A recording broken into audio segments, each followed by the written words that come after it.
নমস্কার, ভাস্কর চক্রবর্তী বলছি ওম ERP take থেকে। আমি লাস্ট ভিডিওতে কোনো একটা ফ্রড ইনস্টিটিউটের সম্বন্ধে যে কমপ্লেনটা করেছিলাম, যেটা দেখিয়েছিলাম, কমপ্লেন বলবো না, আমি নিজে কমপ্লেন করেছিলাম, আর তার রেজাল্টটা কী হয় ভিডিওতে দেখিয়েছিলাম। আমার কাছে কলও এসছে এই সংক্রান্ত। এখন কোয়েশ্চেন হচ্ছে একটা, যে ফ্রড ইনস্টিটিউট তার বিজনেস পারপাসে করেছে, হ্যাঁ, এটা হয়তো একদম পরিষ্কার চুরি, সবই ঠিক আছে। বাট একটা স্টুডেন্ট, সেও কি করে একজন টিচারকে ফ্রড করতে পারে? ফ্রড করার ইন্টেনশন থাকে। আজকে একটা তার স্টোরি আপনাদের জানাতে এসেছি, এবং আপনারা প্রত্যেকে এটা কমেন্টস করবেন এই স্টুডেন্ট সম্বন্ধে। আমার কাছে একই ফ্যামিলির দুই ভাই এবং এক বোন, ওরা ট্রেনিং নেয়। এক ভাইয়ের ট্রেনিং প্রায় শেষ, মানে পুরোটাই শেষ হয়ে গেছে, আর এক ভাইয়ের ট্রেনিং লাস্ট একটা ক্লাস বাকি আছে, আর দিদির ক্লাস হয়তো 2-3টে বাকি আছে। বেসিক্যালি দিদি অ্যাকচুয়ালি ইউএসএতে থাকেন, উনি ওখান থেকে ট্রেনিং করেন। এবার উনি ইন্ডিয়াতে এসছেন, এবার ইন্ডিয়াতে এসে ওনাকে একটুখানি বিভিন্ন রিলেটিভদের বাড়িতে যেতে হচ্ছে বলে ট্রেনিংটা একটুখানি মাঝখানে 1 মাস মতো রয়েছে। এক ভাই ইউএস চলে গেছে, ওখানে পড়াশোনা করছে এবং ওখানে কাজের জন্য সমস্ত কিছু ব্যবস্থা করেছে। প্রতি মুহূর্তে তারা আমার সঙ্গে যোগাযোগ রাখে, ওই যে ইউএস গেছে সে রাখে, ভাই যে কলকাতায় হাওড়ায় আছে সেও রাখে। তো গত 3 দিন আগে আমি একটা খবর পেলাম, ও আমাকে বারবার হোয়াটসঅ্যাপ কল করছে। আমি ক্লাসে ছিলাম, ক্লাস থেকে বেরিয়ে আমি হোয়াটসঅ্যাপ কলটায় আবার ওকে রিভার্ট কল করলাম। বলছে যে কোনো একটা আইডি দিয়ে, আমি আইডির নাম বলবো না, আমি স্টুডেন্টের নাম বলবো না, বাট যা পরিচয় দেবো সে বুঝে যাবে কার সম্বন্ধে বলছে। যে এই আইডির স্টুডেন্টকে আপনি চেনেন? আমি তখন সঙ্গে নামটা বলে দিয়েছি, কলকাতার স্টুডেন্ট। আমি জায়গার নামও বলবো না, তবে একটা কথা শুধু বলতে চাই, যে কোনো একটা বিখ্যাত স্কুলের ফার্স্ট বয়। এটাই সব থেকে লজ্জাস্কর বিষয়। কি করেছে?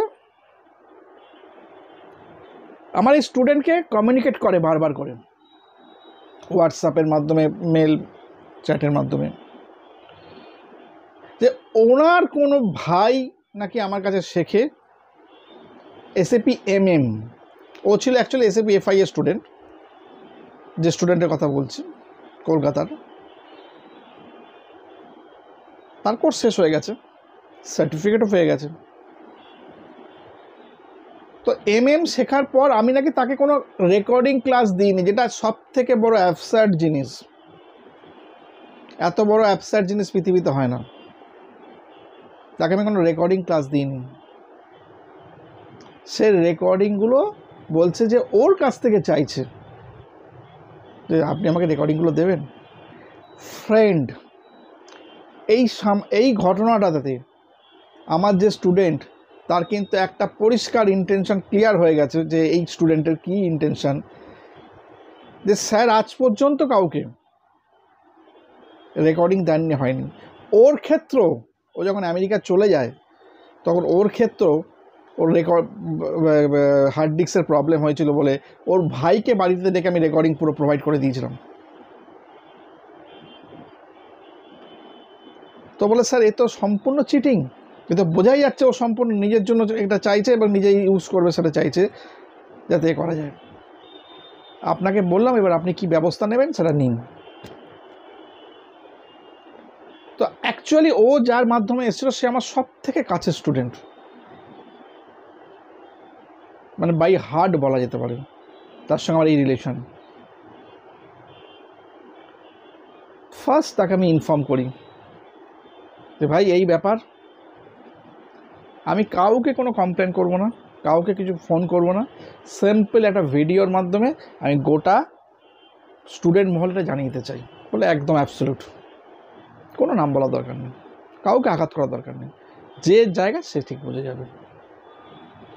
তো ফ্রেন্ড, আজকে আপনারা জাস্ট নিজেরা চিন্তা ভাবনা করুন যে আমি যে এফার্ট দিয়ে যেভাবে হাতে ধরে লোককে, স্টুডেন্টকে শিখিয়ে দিচ্ছি, আজকে আপনার যদি কোনো ফিনান্সিয়াল ক্রাইসিস থাকে, কোনো আপনি আমার সঙ্গে কমিউনিকেট করুন যে স্যার আমার এরকম ইস্যু আছে, আপনি আমাকে এটা ব্যাপারটা করতে পারবেন, শর্ট আউট করতে পারবেন। চুরি কেন করতে যাচ্ছে? এটা তো চুরি বলে সম্পূর্ণ। কি ইন্টেনশন এটার? আলটিমেটলি কী লাভ হলো এটা করে? একটা যে পিছনে ব্ল্যাক লিস্টের ওপর যে ছাপটা পড়লো, ব্ল্যাক লিস্টের ছাপ, এটা কি খুব ভালো জিনিস হলো? নাকি না ইন ফিউচার আপনি আপনার কাছ থেকে কোনো রকমভাবে কোনো কিছু চাইবার মতো আপনার কোনো পজিশন থাকবে? আমি ফ্রেন্ডস সমস্ত স্টুডেন্টকে বলছি, আমি সব কটা গ্রুপেই দেবো, ফেসবুকেও দেবো, যে আপনারা অ্যাটলিস্ট কমেন্টস করবেন এই স্টুডেন্ট সম্বন্ধে। আমি কিছু বলবো না, আর কী ধরনের মনোবৃত্তি স্টুডেন্টের রয়েছে। তো যাই হোক, আর এই বিষয় নিয়ে আমি আর এক্সটেন্ড করতে রাজি নেই, এখানেই স্টপ। নেক্সট আমি আর একটা প্ল্যানিং সম্বন্ধে আপনাদের জানাতে চাই, যে কিছু কিছু স্টুডেন্টের কাছ থেকে আমার একটা রিকোয়ারমেন্ট এসছে, সেটা হচ্ছে যে অন্ততপক্ষে একটা দুটো ওরকম ডাউট সেশন যদি করে দেওয়া যায়। ফ্রেন্ডস, যারা যারা অলরেডি কোর্স করা হয়ে গেছে, যাদের করা শেষ হয়ে গেছে, তাদের ক্ষেত্রেও বলছি যে যে সমস্ত রানিং ব্যাচ আছে তারা তো ডাউট সেশনের আওতায় পড়ে যাবে, আর যে সমস্ত আলটিমেটলি স্টুডেন্ট ধরুন এই ডাউট সেশন যারা হয়তো পেতে চাইছেন বা কোনো ডাউট হচ্ছে জিজ্ঞেস করতে পারছেন না, আমি মান্থের মাঝামাঝি একটা সানডে ইভিনিংয়ের দিকে 7:30 8টার সময়তে 45 মিনিটস অ্যারাউন্ড, ম্যাক্সিমাম 1 ঘন্টা হবে, কারণ সানডে ইভিনিং আমি খুব মানে রেস্টে থাকি, কারণ সারা সপ্তাহের চাপ থাকে। আমি একটা in general doubt session arrange করব, যাদের আমি তার আগে অ্যানাউন্স করে দেবো, যাদের আলটিমেটলি ওই ডাউট সেশনে কিছু ডাউট ক্লিয়ার করার থাকবে, তারা আগে থেকে আমার সঙ্গে হোয়াটসঅ্যাপে কমিউনিকেট করে নেবেন, তাহলে আমি লিঙ্কটা তাদেরকেই পাঠাতে পারবো। তবে হ্যাঁ, ডেফিনেটলি আপনারা অন্ততপক্ষে 3-4 ঘন্টা আগে অবধি, মানে মিনিমাম ধরুন একদিন আগেও কমেন্ট করলেই ভালো হয়, তাহলে আমার লিস্ট অফ থাকবে, আমার পক্ষে প্ল্যানিং করতে সুবিধা হবে, কার কি থাকবে না থাকবে, ঠিক আছে? তো সেইটা একটা নতুন আমি প্ল্যানিং নিয়েছি, যে এটা আমি করে দেব। আর বেশ কিছু এনকোয়ারি আমার কাছে লাস্ট 1 সপ্তাহে হয়েছে, যেগুলোতে স্টুডেন্টরা একটুখানি কনফিউজ থাকছে যে রিগার্ডিং অনলাইন সম্বন্ধে। আবারও সেই একই প্রসঙ্গ, আমি আবারও বলছি, আমি অনলাইনে হাতে ধরে প্র্যাকটিক্যাল করাই, আমি মেশিনে বসে কিছু করে দেব না। আমার মেশিনে আমি আপনার স্ক্রিনটা আমি শেয়ার নেব, সেখানে টপিকটা আপনাদেরকে বোঝাবো, এবং সেই টপিকটাই আপনার হাতে ধরে প্র্যাকটিক্যালটা করাবো। ডে ফার্স্ট থেকে অলমোস্ট প্র্যাকটিক্যালটা আপনি হাতে ধরে পাবেন। যা যা হবে, যা আপনি জিজ্ঞেস করবেন, যা আমি করব, সমস্তটাই রেকর্ডিং হয়ে যাবে, এবং ক্লাস এন্ডে রেকর্ডিং পাবেন। ডকুমেন্টেশন, স্টাডি ম্যাট তো থাকছেই। তো এই হচ্ছে আমার মোটামুটি আজকের ভিডিওর বিষয়বস্তু। আমি আগামী দিনে আরও একটু স্টুডেন্ট স্পেসিফিক ভিডিও করার চেষ্টা করছি, ডিফারেন্ট স্টুডেন্টদের জন্য। তো দেখা যাক কতটা কী করা যায়। প্রত্যেকে ভালো থাকবেন। নমস্কার।